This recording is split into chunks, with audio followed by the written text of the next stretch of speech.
Okay. So one of the questions that arise is about the relationship between Isaac and Rebecca, and that is, why doesn't Rebecca speak to Isaac?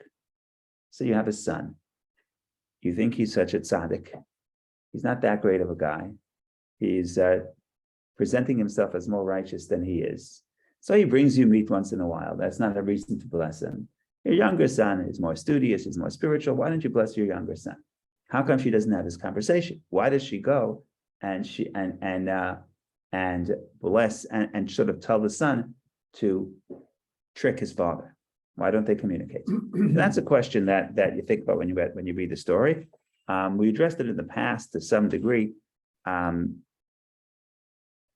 He's much older than her, and she's probably in awe of him to some degree. But let's see what the classic commentators talk about this question. So we'll start with Ramban Nachmanides. What does Ramban say? Ramban says like this: why does she want to bless Jacob?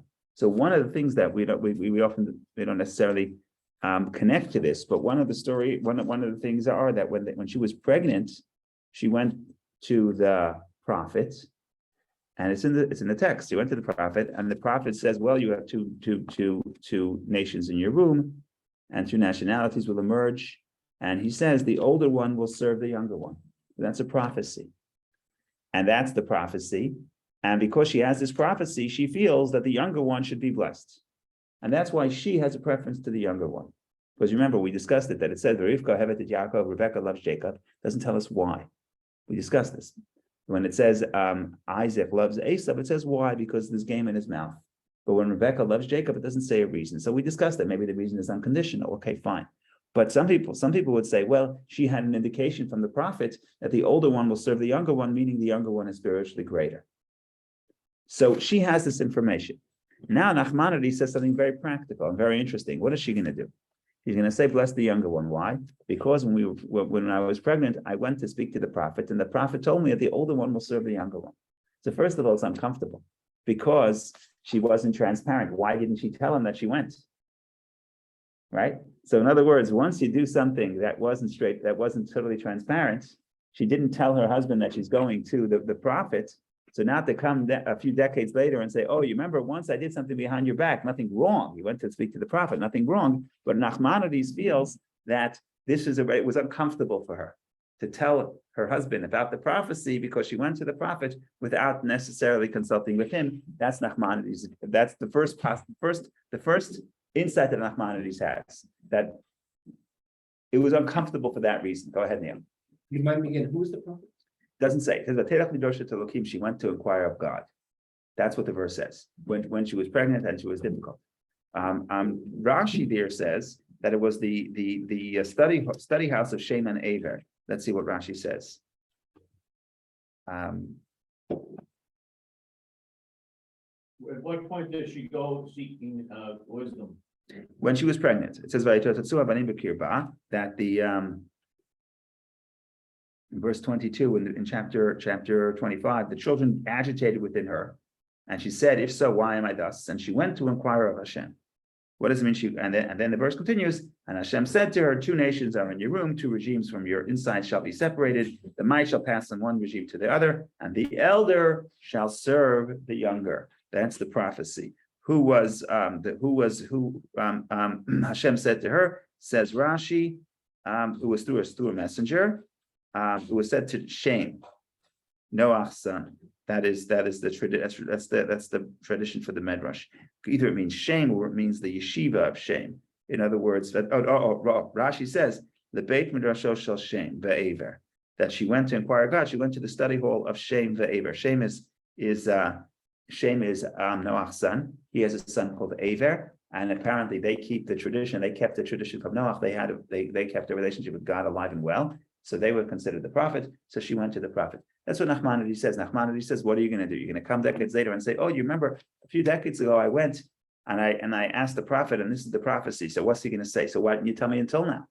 Right? So there's this dynamic within people, within relationships, that if you have a small secret, quote unquote, then later on it becomes problematic, because what are you going to do? Either you want to operate on this information but then it creates tension because were you hiding something from me? So that's Nachman. That's the first opinion of Nachmanides, that for her, the relationship with him, with her husband, was such that it would be difficult to tell him about this prophecy. That's point one. Okay, so Vicky, ask you a question, and then we'll go to point two. Go ahead. Well, I remember last time when we were discussing that episode, she was comforted with the answer, which was kind of strange. And I think there was an explanation. I just forgot what it was. And was she comforted like a few decades later? Was she comforted? Was she comforted is a different question.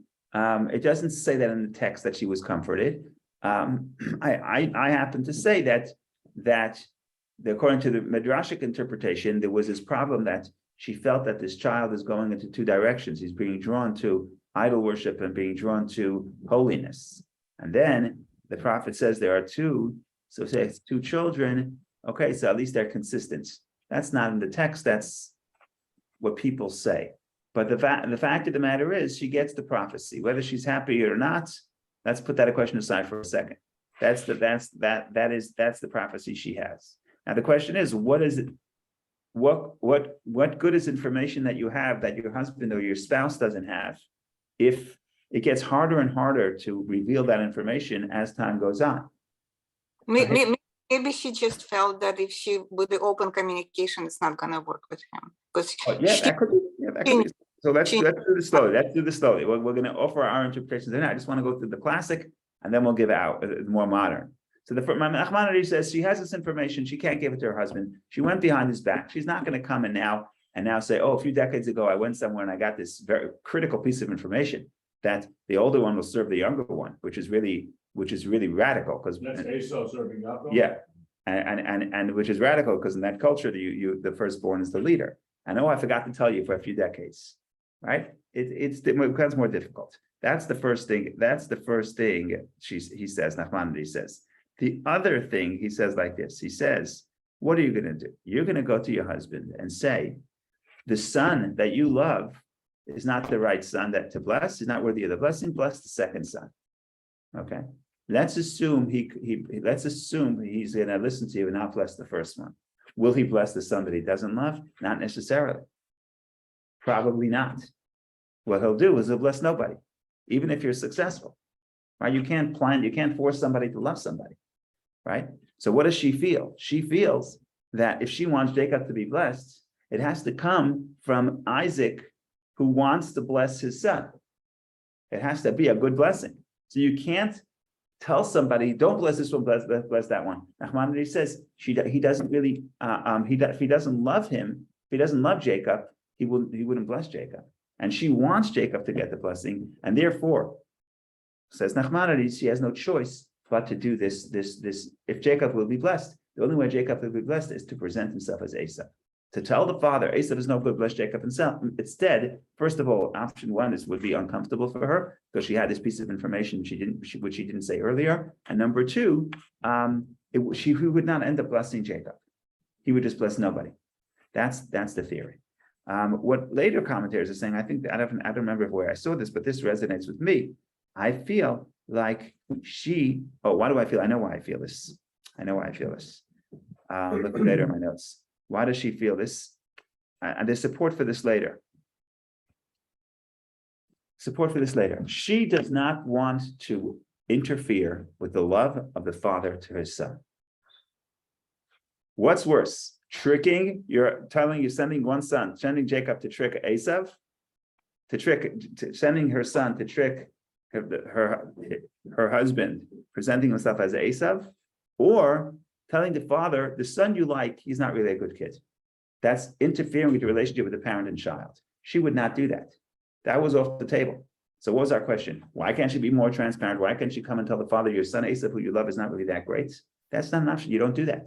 What's the support for that? Later, after the story, after he blesses Jacob, because Jacob steals the blessings, Rebecca hears that Esau says, I'm going to kill my brother. I'll wait for my father to die, and then I'll kill my brother. So she calls her son Jacob, and she says, you have to get out of here. You have to go. and you have to go. Why don't you run away to my brother Lavan because your brother wants to kill you? Then she goes to her husband and she says,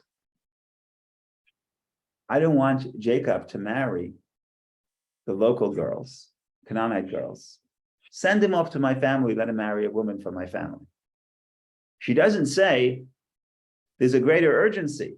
She doesn't say send away Jacob because Esau may kill Jacob. She's afraid of that.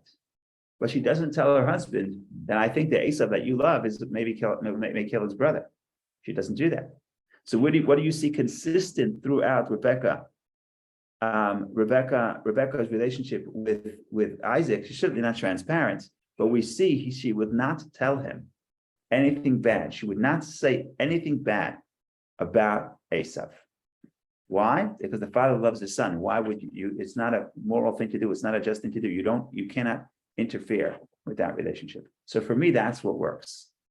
For me, that answer works. I'm not saying it's the only answer. To what question? The question is, why doesn't Rebecca go to her husband instead of putting her son in the immoral position of cheating, of stealing the blessings and lying and saying that I'm Esau and stealing the blessings? Why can't she just go to her husband? And if she feels it's a terrible calamity for Esau to be blessed, to get the blessing, she should go to him and say, look, Esau is not what he makes himself out to be, right? We know the Medrash says, Kitzai, the thief game was in his mouth, means Esau would trick his father and present himself as more pious than he was. So she should go to her husband and say, Esau, which you think is such a great guy, is actually not as great as you think he is, and bless Jacob instead. So why can't she be transparent? Why send her son to trick his father?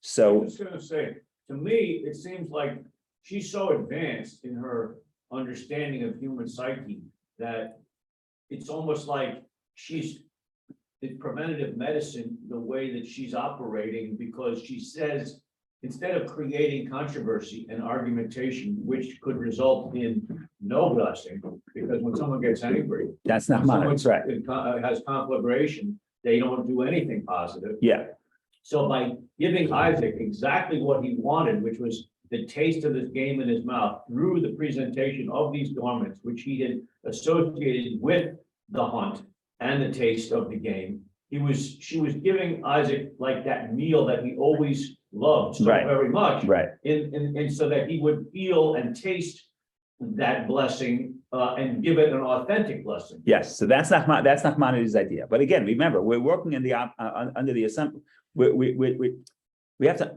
There's a problem with this story. This is not the straightforward way. This is not completely honest, or not honest, or some people would say it's not honest at all. So we're doing something that is less than honest. The question is, why does she do it?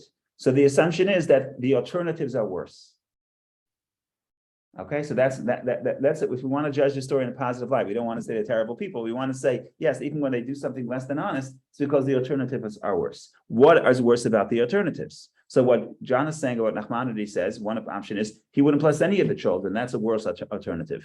But the next interpretation that I offered is, I think the alternative would be to interfere with the relationship between father and son, between parent and child. That would be worse. So therefore, even when she's cheating him, even when she's being dishonest and she's actually manipulating him, she's saying, Jacob, send him to Haran to marry a woman because I'll be disgusted with my life if he marries a Canaanite girl. What she really means is, oh, by the way, the son that you love wants to would kill his brother. So we got to get him out of here. But she doesn't tell him that. She doesn't tell him that. So why don't you tell him? If it's so urgent, tell him that there's a threat to Jacob's life. Maybe that will create more urgency. No, she doesn't say that. So what do you see? You see that for her, being less than honest is not as bad as interfering with the relationship between a parent and a child, which is not completely different than what the sages say later, that you're allowed to make changes for peace. Changes is a nice way of saying allowed to lie. We tell the Shanot, you don't lie, but you could make a white lie or a gray lie, or maybe in this case, a super gray lie. We'll talk about how great a lie is in a minute. But the point here is, for peace, right? Saying the truth is a value, but is that always the number one value? Not necessarily. Sometimes there are other values that come first. And peace for the sages is one. You're allowed to make changes for peace.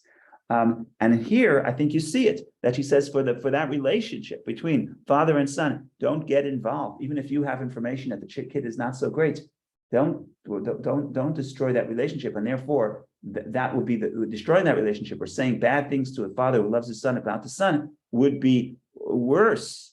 Will be a worse alternative than to sending your other brother to cheat his father, which, by the way, like we said, that story was not without consequences. Right? Also, A lot of negative consequences. if Isaac's love for Esau had diminished, the quality of the blessing that Yes. Jacob received would be diminished Yeah. because there would be some interference with his love for his first son, Esau. Correct. So when he came to bless Jacob, even through the garments, it would be a compromised blessing. Correct. That had intermingling with the lack of great love. Correct. And so Jacob ultimately wouldn't have gotten the great degree of bracha that he received because Isaac would have felt, some intermingling of his in his soul about his son. Right. Yeah. That's Nachmani's point as well. Just to highlight this, we're sitting here and saying, so what's so bad? So you don't cheat your father. You won't cheat your father. You won't get such a big blessing. Who cares? Like what? Does this getting a better blessing? It's like my father doesn't want to give me a good Hanukkah gift, right? So I'll cheat him. I'll get a better Hanukkah gift. Oh, you get a less Hanukkah gift. The stakes are not high, right? So how is it okay to be dishonest just to get a better blessing? So, but you have to understand that from the perspective of the sages, and assuming that's the perspective of Rebecca as well, the blessing is critical to the survival of not just Jacob, but Jacob's descendants. In other words, the fact that we can carry the Jewish people for 3,000 years, and it's more than 3,000 years at that point, 3,500 years, and survive all of history is not the norm. We need extraordinary blessing to be able to do so, to be able to have a people that will not assimilate. In other words, not assimilate either because of just assimilation or the persecution, but survive with the message intact, carrying the legacy of Abraham. That is not a natural phenomenon. That is supernatural. And therefore, you need a divine blessing. And therefore, what's at stake is not just who's going to get the grain. And she's afraid that if she tells her father that Esau is not great, he's not going to give anybody the blessing. So what's going to happen? So nobody will get a blessing. Who cares? Right? What's at stake? No, at stake here is from the perspective, this cosmic, what's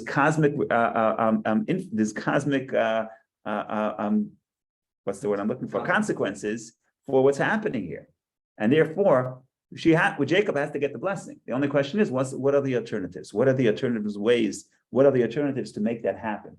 What are the ways to make that happen? So it's either try to tell your husband that Esau is no good, Jacob is good. Nachmanides points out, and John is echoing Jonathan is echoing the problems with that that's not necessarily would be that effective, although maybe it'll be moral, but it won't be that effective. And then the other interpretation is that would actually be immoral. To tell the father your son is actually a crook would be immoral. That would be for what? That's not. You'd rather create a scenario where Jacob has to cheat his father, and therefore, as a result, run away for decades, and as a result, create tremendous tension in the family, which actually wasn't healed probably, I don't know, for who knows how long. But that's all that is all is better than destroying the relationship between father and son. That would be immoral. So for me, that works. That's just for me. Go ahead, Vicky, and then Neil. Go ahead, Vicky. Oh, thank you, Rabbi. I actually totally agree with that. I was going to say exactly what Jonathan said, and that was in line with my initial instinct that it's going to destroy peace in the family. And but this way. One second. It's not like this way made so much peace. Exactly, because the long term. But it did. Isaac. I don't know if she realized the long-term consequences, but for that particular family at that time, that was the best. I don't know if peace would. I don't know that she's looking for peace. I don't know that peace is the result. I don't think it would be reasonable to think that peace will ensue. But what I do think would be reasonable is that Isaac's relationship with Esau was not diminished. In other words, when Isaac dies, his view of Esau is he has a very good and healthy and loving relationship with his son. And parent-child relationship was not interfered with. Brothers don't get along, or at least for a while they didn't get along. Again, assuming that Rebecca feels that there's cosmic consequences to this and Jacob must get the blessing, because that's also that's what the prophet tells her, and that's what she feels is important, critically important. Assuming that, let's assume that's the case. Now the question is, what are my alternatives? So what I'm trying to offer here is that peace in the family, I don't think would ensue, but peace between parent and father and son, that was preserved. And you say, why can't you just be transparent? Just tell him that Esav is not worthy of the blessing. That's not an option from her perspective. You can't do that. You can't tell a parent that the child, the child is not worthy of blessing if they feel otherwise. Don't interfere with the natural relationship between parent and child. That's the theory. That's a theory. I'm not saying you have to accept it. And also in line with their relationship between Rebecca and Isaac, because that would kind of put pressure on their relationship in the very last moment of his life. Look, it's a tragic story because Rebecca loves Isaac, Rebecca loves Jacob. Rebecca never sees Jacob again after this story. He runs away, he's away for 20 years. On the way back, according to the tradition, it doesn't say that explicitly, but on the way back, it says that there's an allusion that according to the tradition, Rebecca passes away. It says Devorah, the wet nurse of Rebecca, passes away, and she was buried on the way back. The rabbis understand that to mean that, if I remember correctly, I have to go back and check, but I think the rabbinic tradition is that Rebecca also dies at that point. That Jacob doesn't see Rebecca again. He does see his father, Isaac, afterward. So this is not a happy story, right? This is not necessarily a happy story. But again, the question is not, is it a happy story? The question is, what are the alternatives? Thank you. Go ahead, Neil. A few questions. I don't understand why Isaac only has one blessing to give to one child. Can he bless both children with prosperity and spirituality? That is what Esav tells his father. Habracha achat lecha avi, you only have one blessing. Right. And I think the difference is there a blessing or the blessing. His father gives him a blessing afterward. Once he says that, okay, I'll give you also a blessing. He gives him also a blessing. You should also have fat of the land. You should also have the grain. He gives him another version of a blessing. But before that, he says, problem is, I made him a leader to his brothers. And there's no two leaders. The Gavir is a leader. So there's no two leaders. The question is, who's going to be superior? In that question, it's not both. There's going to be a leader, and the leader is one. And I already gave it to him. I already said all his brothers will serve him. So in that question, there cannot be two. But in about the grain, he gives him a blessing for grain. He gives him the fat of the land. He does give him that blessing. But the question is, it's a question of who is the leader? Who was the leader? And that was one blessing. Now, but again, this ties back to the question of was it supposed to be one blessing or two blessings, right? So you have to think about that. But also, even in the physical blessing, it's a question of who is going to be the leader. And in that issue, there's only one, and that's the conversation between Jacob and Esav, between Isaac and Esav. And ultimately, he says, you could throw his yoke off of you temporarily. In other words, yes, I said he's going to be the leader, but I didn't say he's going to be the leader always. And if the Jacob is not worthy, then Esav will throw Jacob's yoke off him, and Esav will emerge. And remember, that's part of the prophecy that was told to Rebecca, that power will go from one to the other. When one is high, when one is up, one is down. Ultimately, the older will serve the younger. But that's only ultimately.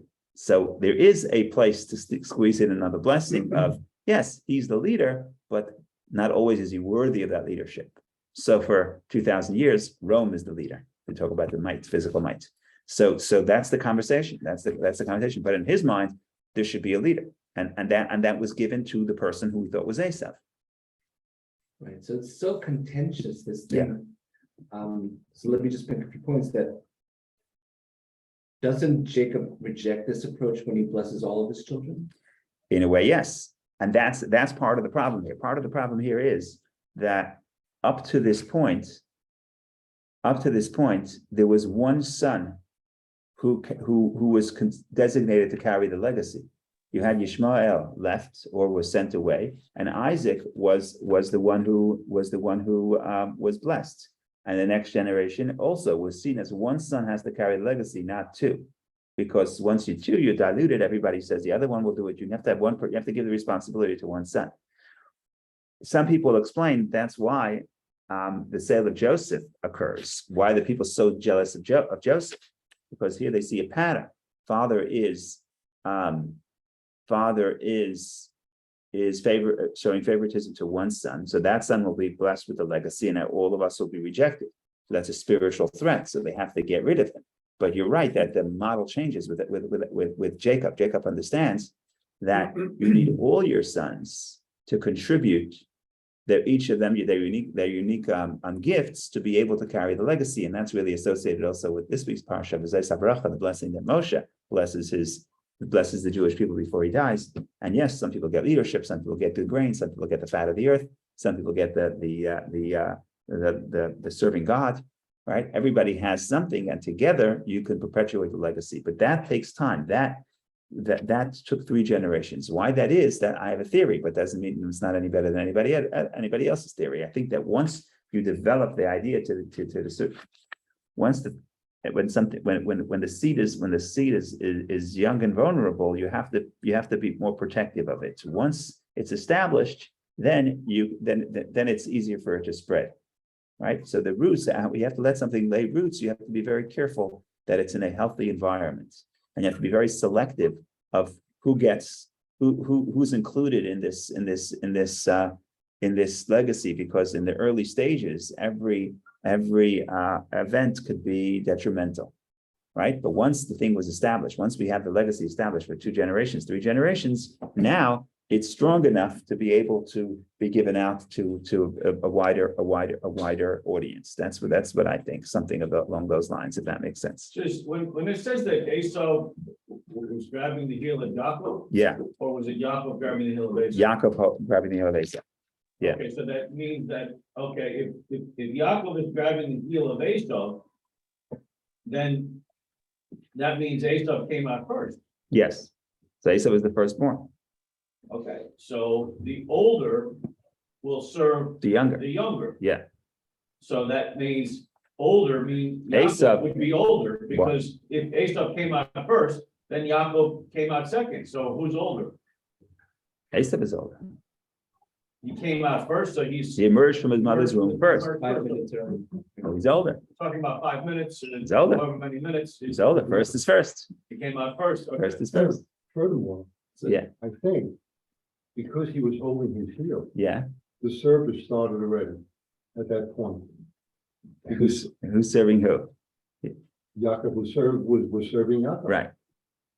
He was holding his heel. Right. He assisted in the birth. Right. Well, there's another way of looking at that too. You could look at it as contention. You can also look at it as that Jacob was tripping him up. Like when you grab Right, somebody. you're trying to hold him back. Right. You grab his ankle, you Do trip you him want him to back. come out, maybe? He wanted to Trying be to first. pull him back. and He go wanted to into be it. first. Okay, That's all go good. ahead, Vicky, and then we're going to continue, because otherwise we're never going to get past the story. Go ahead. So We're that's- still living the story. Thank you, Rabbi. I don't know if you can hear me. Yeah, go ahead. Yeah, my question was, does anybody offer any explanation why Rebecca didn't tell Isaac right after she got the prophecy that the I have not seen. Why did she go to her husband, to the prophet, not to her husband? I don't know. I have not seen anything on that. no, after the prophet. Or Just before the prophecy, why did she ask? Why didn't she ask him to go? explain Yeah, the relationship. I That don't will explain their relationship on the earlier phase, maybe. right. Maybe your husband can't solve all your problems. Maybe she understands that sometimes you want to get advice from someone who's outside of the immediate problem, right? No, question was after she received that the prophecy. She never told him for a few decades, Right. and then it's too 'Cause late. also, I would say that not necessarily. So maybe once you went out and you found that information. Once you found the information, it's explosive and then it's already a problem. Okay, I'll tell you some other time. I'll tell you when it's a more convenient time, right? It'll happen sometimes that you have information, you wait and you wait, say, oh, I'll tell you when it's convenient. And it becomes less and less convenient. It becomes more and more difficult, right? You think it's become easier, it becomes harder. That's just a theory. I don't know. Yeah. No. Go ahead. No, Go ahead. so. Isn't one way of interpreting the story that Rebecca deceives her husband, right, through her son? Yes, And her punishment is that she never sees her favorite son ever again. right. And that her nurse has mentioned that she was pregnant, Rebecca's never mentioned, which is a slight. Right. Because Okay. the other matriarchs. Okay, so let's assume that that's the case. Okay, let's assume that there's a negative action and there's a punishment. And the moral of the story is, don't send your son to trick his father. Okay, wonderful moral of the story. But the question is it deeper than that? Is there? But then is that do justice to Rebecca's perspective? So you're right. She's doing an act that's less than perfect, and less than perfect acts have negative consequences. Let's assume that's the case. The question is, so why did she do it? I say, well, she was young and foolish. Okay, you can do it that way, or you could say that if you want to defend the matriarchs, you could say no, there was something deeper. There's something deeper here. She feels that this is consistent with the prophecy. She feels that she has to do this for the sake of the future of of the legacy of the family, that the proper one should be blessed. And she feels like the alternatives are worse. Now, what's beautiful about the story here is we can have the complexity. On one hand, we could say the alternatives are worse.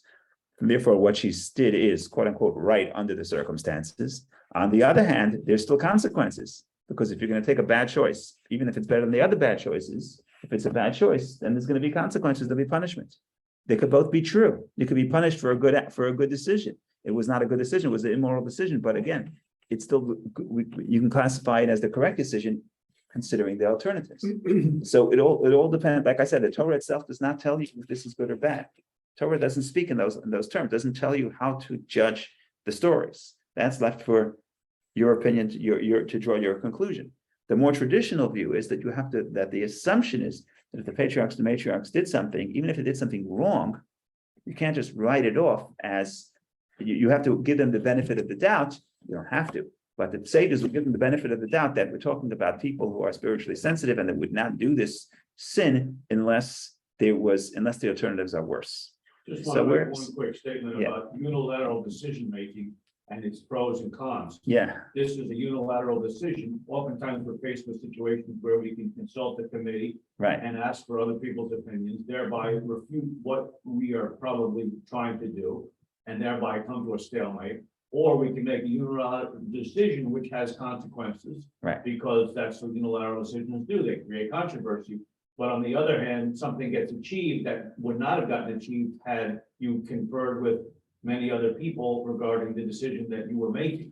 right. That makes So, sense. That Sort makes of like a sense. unilateral decision that she makes Yeah, but the without question, conferring with her husband yeah. and other parties. The issue other than here, the prophet. the issue here is that we understand practically she did the right thing. The question is, what is the morality of this? Is this morally just? So you could look at it and say, it's clearly not, because there's clearly a deception and it's clearly immoral.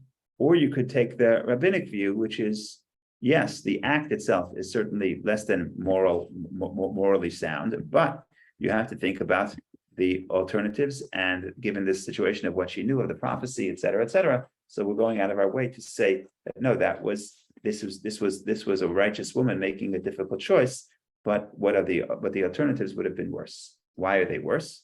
Well, if Jacob wouldn't be blessed, maybe we wouldn't be here today. Maybe. Not hard to prove that statement, right? Because we don't know what would happen if.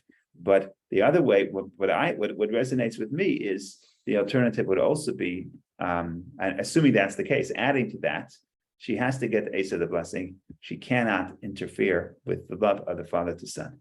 And that, I think, is actually, for me, it works because you see that consistent in the story. Even after the story, even after the blessing, like I said earlier, she doesn't tell her son, her husband, that what she's really afraid of, that Esav will kill Jacob, because she heard Esav saying that. She heard him saying that. She doesn't say that information.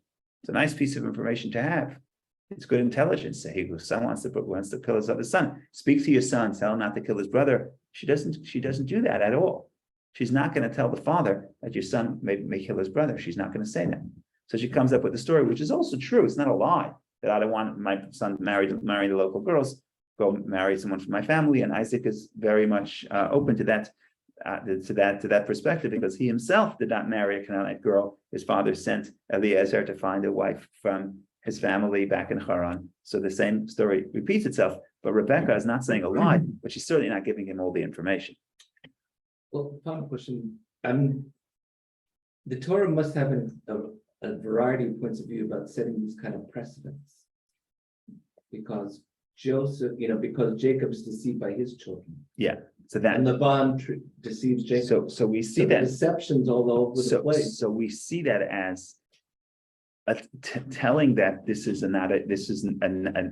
act is less than moral, and therefore the consequences are and therefore there's what we would call measure for measure, other people call karma, right? Measure for measure, midah keneged midah. If you do something dishonest, it's going to come back to you. And Jacob tricks his father, and he was tricked by his children. You say Mina? Midah, measure, midah, like a measure for measure. So that is Mida, nega, mida. midah keneged midah, measure opposite measure. Or the sages say the midah shadam oded, in the measure that you measure so Hashem measures you in that same way. Same idea. Now, whatever you do comes back to you. It's like if you're very kind to someone, then the kindness comes back to you. But if you're very mean to somebody, measure for measure, then meanness will be dealt Right. out to you. It's a mirroring of what our actions are. Right, and here it's clear, as you mentioned, that this deception is the same. In other words, he deceives his father, his children deceive him, and it gets even clearer, more detailed with the goat. He deceives his father with his goat. He was deceived with the goat. So we understand what is obvious is that this is a less than moral act, which has negative consequences in his family, for the people, for Jacob and for Rebecca. That is clear. The question is, you could just stop the interpretation there. Or you could say, we're coming from the perspective that the patriarchs and matriarchs are spiritual, holy people. And you could say, look, the reason why they did this less than moral act is because it had to be done. The alternatives are worse. That doesn't mean that there's no punishment. That doesn't mean that there's no negative consequences, because there are always negative consequences to negative acts. But the only question is, what would be the alternative? So we have this, we're not saying because there were no other options, this becomes a moral act, right? We're not denying the immorality of it in a sense, and that's why there are consequences and there are punishments. But on the other hand, we're not willing to just say that, oh, this was a terrible act, and therefore the moral of the story is don't cheat your brother and let's move on, or telling us the history. But we're here to say, think about what else are we telling you? What else are we telling you? Perhaps is that even if you feel very strongly about something, you cannot interfere with the relationship between parents and children. For example, there are other possible reasons of what she did, but that is just again, we're not solving everything; we're just addressing. Okay, we don't have that much time left, but I want to talk about a beautiful interpretation that it's psychologically sound, educationally sound, mystically sound. It's a beautiful idea. So what happens? So I'm shared the screen here, chapter 27, verse 2, verse 1. Why not? So in the Art Scroll, it's page 135. It came to pass when Isaac was old and his eyes were too dim to see, that he called Esau his older son, and he said to him, my son, and he said to him, here I am. And he said, behold, now I have grown old, I do not know the day of my death. We discussed that verse. He became close to the age where his mother passed away. So then he's a little bit nervous. So now sharpen your implements, your sword, and take your bow, and go forth to the field and hunt game for me. Make for me tasty foods as I like, and I bring them to me, and I will eat, in order that my soul will bless you before I die. Then Rebecca hears, and she says, "Oh, find other food." It's a very strange story. Assuming, even if you're going to say that Isaac loves Esau, okay, because he tricked him, he gave good food. The expressions here are very strange. He says, get me food in order that my soul will bless you before I die. This is just very strange. I need the food. Father will not bless his son unless he gives him a meat sandwich. In other words, he needs the blessing to die. It's just a strange thing to assume that Isaac cannot bless his son without some meat. 1 second. Go ahead, Michael. Or Gregory. I don't know who's. Yeah. Hi. I'm sorry. So I just want to make sure I understand it. So it is the traditional interpretation to label this act as immoral. No. Like I you wouldn't said, say- it's just, it's unfortunate, but the alternative is even more unfortunate. Because it's one thing, it's like, well, it's the less bad of the available options, or it's actually immoral. I don't want to use the word immoral. Well, you immoral. use that word, that's why I want to. I know. But I said in the beginning that I don't want to label. So the Torah speaks in dry fact. So it's probably best to do so. It is clear that the rabbis say, they don't say because, they say, look at Jacob's life. Look at Jacob's life. They say he cheated his father and he was cheated by his children, right? When they sold Joseph and sold the story. Now, the rest of what the rabbis say in the Medrash, the rabbis don't say any more information. But what is that? You have to ask yourself, what does that mean? Yeah. So I'm not going to say it means it's immoral, but I would say this is more immoral is not a good enough word, because immoral or moral is sometimes some moral choices are subtle. And in some ways it could be positive, and some ways it could be negative. And we can handle both. We can understand that even a righteous person does a choice. It could be, it could have negative elements, but it could also have a positive element. And even if considering everything, it's the right choice to do, it still doesn't take away of the negative elements, and therefore the punishment could happen. So it's to say, if you ask me, you put me to the corner and say, was this a moral act or immoral?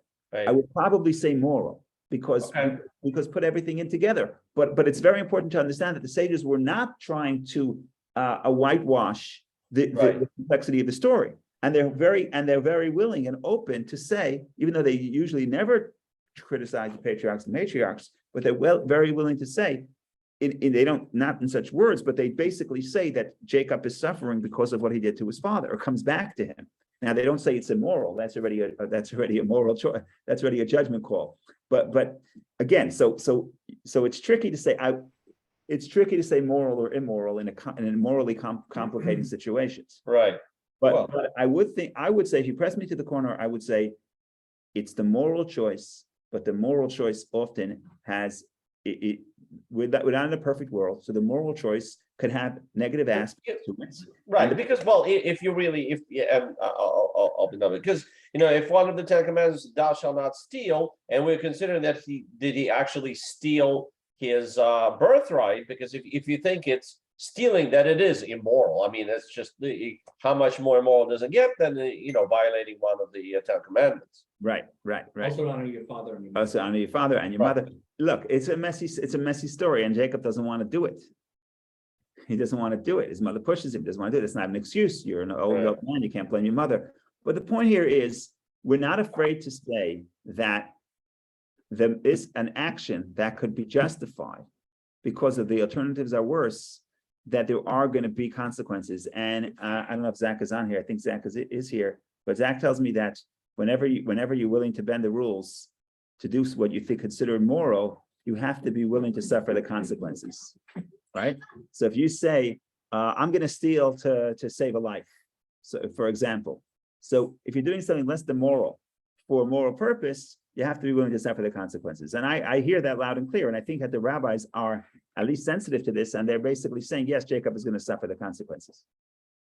Now, that doesn't mean that what he did, he should have done something else. That's already a broader discussion. And again, the rabbis don't give it unequivocal. There's no statement that says this was the best thing to do. There's no statement that says this was moral or immoral. They just give commentary on this, and you get the feeling that it's complex. Okay. We have 4 minutes. You really fault Jacob for listening to his mother? I mean, You can't blame. how could a son disobey his mother? I mean, like We discussed this last week. You cannot listen to your parents in a violation of the Torah. If your parents comes to you and says, I want you to eat a ham sandwich on Yom Kippur, you can't do it. The Torah hadn't been given though. I understand, but you see, Getting learned from a rabbi. I understand. But what I'm trying to say, but so even assuming he doesn't knows anything else, you have to honor your mother, but you also have to honor your father. Right? So this would be a situation, even if you know nothing else, you just know there's a mitzvah to honor your parents. This itself is morally compromising, because by listening to one, you're disrespecting the other. So this is at a minimum, this is not a clear-cut situation. right? Even if you're saying the only value, the most important value is honoring parents, and that's why he listens to his mother. Okay, if that's so important to you, what about listening to your father? What about honoring your father? So again, it's complicated. Yeah, but weren't the patriarchs in Hebrew Torah? Yes, I'm not, Prior to yes, Torah? yes. I'm just saying that even if you don't want But to, he could still have a fault and say, I love the game from Esau's mouth, and that's still. okay, so let's get to that. I really literally have 3 minutes left because I have to go teach the kids, but I want to get to this point so we don't feel like we got something uplifting. He tells him, go hunt for me game. Why? Why do you have to hunt game? Are you that materialistic that you can't bless your son unless it gives you meat? It just doesn't make any sense. So what the Hasidic commentary says is a beautiful idea. They say, look, Esav, obviously, even his father understood, has animalistic or negative tendencies. And the idea of hunting actually could come from different, it could be an expression of different soul character, different characteristics of the soul, but it could also be an expression of strength, and in other words, like cruelty, right? It doesn't have to be that way, but it could be that way. And he's a hunter. He's not someone that's going for eating. He's going for sport. So there are certainly, Esav is gevura, his strength, and there are certainly negative aspects of that personality. What is Isaac telling his son? Basically, he's saying, you should use your qualities, the same qualities you have. Don't change your qualities. Don't become someone who sits in the tents and studies Torah. You can't do it. But use the qualities that you have of hunting, of being out there in the field. Use it to do good and to help people. For example, to feed your father. And he says, then I could bless you. Not because I need the meat, because then you're worthy of blessing, because you're taking your less than positive characteristics and using them for holiness and using them for a purpose. And that's a lesson for everybody, which is the lesson is that whatever you have, every quality a person has is really neutral. Every characteristic a person has is really neutral. And the same quality could be cruelty or can be used to help people, and all of a sudden it becomes kindness. And the reason why this is so beautiful, one of the reasons, if you look at the Hebrew, Sanna kel yacha, verse 3, they translate it as sharp. Now, sharpen, if you please, your gear. Why do they say Sanna? Rashi says Sanna is hashchaza, is a word for sharpening. So sharpen your gear. But if you want to stay literal, and sometimes the Kabbalists love doing that, what does Sanna mean? What does Sa Se'uet Rosh Sa is lift up. Lift up your gear. Lift up your gear means elevate your gear, which means take your qualities of running in the field and hunting, which is less than positive, and then use them for a mitzvah. You'll learn how to use what you're doing for a mitzvah, and then I can bless you. Not because I need the meat, because then you're worthy of blessing, because even though your character is less than perfect, so there's some aspects which are negative, certainly your behavior, some aspects which are negative, but you can then elevate them. So that is the story in short. Hopefully next week we could do more of, you can make more progress. Today you're gonna come and say, what did we learn? Well, we learned 2 verses. 60 seconds for questions, 30 seconds apiece, because I'm really pressed for time. Got to go learn with the kids, but go ahead, Vicky, go ahead. Oh, thank you. My question is, how is it different from Rebecca's view that physical has to be together with spiritual? And they probably think the same thing, just the communication problem. It's not, so that's a good question. We can address it next week. I don't think that they have a theoretical, I think theoretically they agree with each other. They both agree that you have to do both and elevate it for both. The question is, she's more practical. She doesn't think Esav is willing or capable of doing that. But in principle, what Isaac understands, she agrees with. So Thank you. So Thank it's about, yeah. I'll talk next. Thank Okay, wonderful. Thank you, everybody. Happy Sukkot. Tonight is Shmini Atzeret. Tomorrow night is Simchas Torah. So we have to rejoice with the Torah. We're a strange culture, like you read. We're a strange culture. We don't just read books; we dance with books. You're not going to find anybody else dancing with books. I don't think. Maybe somewhere. But we dance with books because the book is not just entertainment. The book is not just entertainment. The book is a way of life, and the book is the connection to Hashem. So for us, we dance with the books. So if you're looking for where to dance with the books, we'll be here tomorrow night at 7 o'clock. We'll dance with the books. We'll dance with the people and the books, and the people love the books. So have a wonderful day and a wonderful holiday. Thank you. I don't want you to be late for the children. We're gonna Yes.